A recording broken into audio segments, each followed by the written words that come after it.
There you are.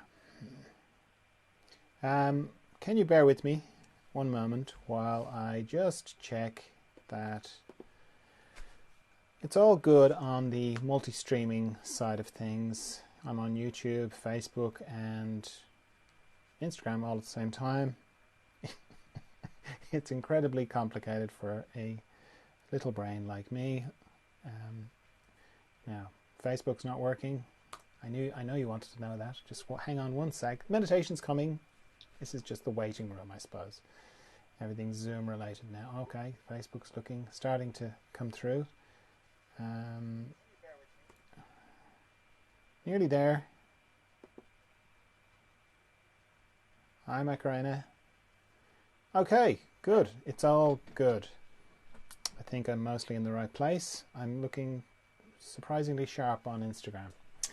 Meaning in focused, not the way I'm dressed, which is of course gorgeous, but that's not what I'm talking about. Okay, how are you? You good? Is it all well? The day going okay? I hope it is. It's okay if it's not. Every day can't be brilliant, or every day isn't brilliant. So if it's not going great, that's fine. I hope it's going well for you though. Right, we're going to do a bit of meditation now. This is part of the further emergence work that I do. I'll explain all about that when we're finished, the meditation. But for now, if you're familiar with meditation, if you're used to meditation, brilliant. Can you wait for a minute while I explain what I do, just for the benefit of people who are new to meditation? There's lots of different styles of meditation. This is what I do. For me, it starts with why I would meditate. I have to have a good reason. I am trying to connect to a part of me that I connect to every night when I'm asleep. Not the dreaming bit, the bit after dreaming. So I'm dreaming, and then I drop out the bottom of dreaming into deep dreamless sleep, where I've got no thoughts, I've got no memories, I've got no personality, I've got no body, no house, no country, no nothing. I don't even have me, because I cease to exist in deep dreamless sleep. Certainly in the way that I normally register my existence, which, when I put it all together like that, that sounds awful. I mean, it sounds like death. And yet I love going to sleep. And when I wake up, I feel refreshed. So somewhere, some part of me knows that where I go to is good. And that's where I want to go to when I'm meditating. I just want to do it consciously. So straight away, if you're new to meditation, don't try this lying down, because you'll fall asleep. And if you don't fall asleep, you'll battle sleep, both of which are contrary to what the thrust of what we're doing is. So sit up. You don't have to sit in a lotus position unless you're comfortable in a lotus position. That's great.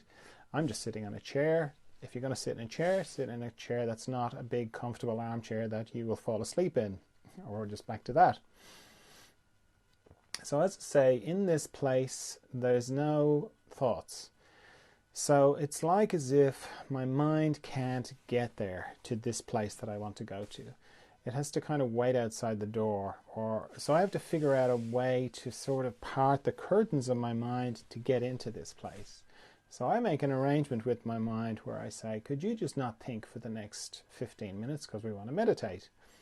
Now at this stage my mind is on board with the whole idea, and it says yes, okay. So it's important to get your mind on board, that you're not fighting with your mind to do this. And if you have a bit of resistance, which will usually come not the first time you meditate, the first time it's all very interesting to your mind, but down the track, 20 times, 30 times in, it's boring as for your mind. So you may need to give your mind the sorts of things that minds like. They like thoughts, ideas, concepts. So maybe watch a few videos about meditation, maybe read a couple of books about meditation. And that way your mind will have the sorts of things that it will like, and then it'll be on board. So my mind is on board, good. Next thing, stop thinking. Not as hard as it sounds, because regardless of what I'm thinking about, which would be the content of my thoughts, the structure of my thought, it's always the same. It's always pictures and sound. So if I turn off the pictures and I turn off the sound, that's it. I'm not thinking. Doesn't matter what the pictures are about or the sound is about. I just turn off the pictures and I turn off the sound, that's it, I'm not thinking. And as soon as I do that, I'm into the practice of meditation. And the practice of meditation runs parallel with the intention of meditation. So my intention is to go to this deep, mysterious, profound, calm, still. Trying to think of all the other words I use to describe meditation. You know, that place, Zen-like, that place. That's my intention. And then my practice, the practice of meditation runs parallel with it. They go together. And the practice starts as soon as I stop thinking. And it pretty much goes, I stop thinking, I turn off the pictures, I turn off the sound. Then a little bit of time passes and I discover I'm thinking again. I go, oh, I'm thinking again, right? Turn off the pictures, turn off the sound, stop thinking again. Then some more time passes, I discover I'm thinking again. I go, oh, I'm thinking again. Turn off the pictures, turn off the sound, bring myself back to not thinking. Some more time passes, I discover I'm thinking again. Oh, I'm thinking again. Turn off the pictures, turn off the sound, and so on. So the practice of meditation is every time I discover that I'm thinking, I bring myself back to not thinking. I turn off the pictures and I turn off the sound. That's it. That's the practice of meditation. And I alert you to it because it's easy to get the misconception that to do meditation properly, you can't be thinking at all. And your mind is like a lake and there shouldn't be a ripple of thought across it. Not the case at all. The two go together, the intention and the practice. They go together. Sometimes you'll be very deep and very still. Other times you'll be discovering that you're thinking. Both are powerful. It's very powerful when you're in that deep, still place, but it's also very powerful when you discover that you're thinking. But the power side of it is a bit more subtle, because what will happen is, if you're like me, you'll be thinking about things to do with you. What did I say that to that person for? Why did that person say that thing to me? What am I going to do about that other thing? So on, right? Now, if I'm in the middle of one of those thoughts during meditation and I discover that I'm thinking, and I go, oh, I'm thinking, so I turn off the pictures and I turn off the sound, so I make that the thought disappear. Indirectly, what I'm saying to myself, and here's where the power is, you know that thought you were thinking just an instant ago, that you thought was you and that you were it? Well, you just made that disappear. You just got rid of it. So you're not that thought. In fact, you're not any of your thoughts. You're something else. That's very profound and powerful. And the fact that you do that repeatedly makes it even more powerful. So both have their power. And the main thing is not to add to your thinking by thinking that you're doing it wrong. If you, every time you discover that you're thinking, you bring yourself back to not thinking, you're doing great. There's no set number of times that should or shouldn't happen. There's no, because it changes day to day, and it changes hour to hour. If you meditate throughout the day, some days you'll be, sometimes you'll be discovering that you're thinking more than other times. And one is not better than the other. It's not a contest to see who can think the least. So don't get into that contest with yourself. Okay, so while all that's going on, I'm also letting go of tension in my body, or I'm becoming more conscious of my body as I'm meditating. So I'm scanning my body from my head down to my feet and back up again. Anywhere I find tension, I'm letting it go. And I'm using my out breath to let it go because it's natural to just breathe it away. And it's also a good way to remember to breathe, because it's quite easy to forget to breathe during meditation or hold on to your breath. So using the out breath is a good way of bringing more consciousness to my breathing. Also, as I'm scanning my body up and down, I'm paying particular attention to any structures that go across my body or transverse. Mostly my body runs longitudinally, head to toe, but anywhere that structures go across, they have a tendency to accumulate tension, a bit like a log going across a stream. It'll pick up the branches and the twigs and the leaves and anything else going down the stream, except in my body, it's tension. So I'm checking my eyes, particularly. There'll be a lot of tension there. That's a transverse site. My jaw, my tongue, my base of my neck, my shoulder girdle. All my joints are transverse sites as well. So shoulders, elbows, wrists, fingers, my heart area, my respiratory diaphragm, all my intestines, my pelvic floor, my hips, my knees, my ankles, and my toes. It's very helpful to have a quiet room when you're starting out in meditation, because as soon as you close your eyes, your hearing will amplify. And one of the things that triggers thoughts is little noises in the distance, which seem much closer. So the quieter the room, the more you'll be helping your mind not have thoughts triggered. Similarly, what I do to help my mind is to have less things to think about is I set a timer for how long I'm going to meditate for. So I'm going to set my timer for 15 minutes, but if you're new to meditation, I'd encourage you to set it for shorter. Set it for 5 minutes and then just repeat that 3 times, because 15 minutes is a long time if you're not used to it. You can work up to it, but just at the beginning, 5 minutes, repeat it 3 times. Okay, no questions there, I don't think. No, just hellos, good. Okay, just checking the timer started. Yep, all right, off we go into the mystery.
Okay, if you feel like you've gone very deeply inside, then take a minute to come back from there before you open your eyes. Or if you feel like you can hold the inner space and the outer space at the same time, then just open your eyes. And when you do that, if you feel like you've lost the inner space, you can just close your eyes again, reconnect with it. Oh, yep, there it is. Open your eyes again. Oh, no, lost it again. Close your eyes. You can sort of use your eyes like a valve to balance the inner space and the outer space. So as I said at the beginning, these daily meditations that I do, they're part of the further emergence work. Further emergence is to do with growth, particularly inner growth, or growth in consciousness, or spiritual growth, you could call it, if you wanted to. So it's kind of like, you know, your body grows when you're a child, and then into an adolescent, and then it kind of stops when you're an adult. But you keep growing on the inside, and just like the way your body might have gone through times of accelerated growth, speeded up growth, or growth spurts, same can happen on the inside. You can go through growth spurts on the inside, and when that happens, it can be very disturbing and disorienting, and very easy to misidentify as there being something wrong, because it's so different to normal just kind of growth. And that's what further emergence is that inner growth spurts. Because it can manifest, as I say, feeling of disorientation, feeling of not, you know, yesterday everybody understood me and I understood everybody, then today nobody gets me, I don't really get everybody, they all think I'm a bit nutty. That's one way it's been described to me.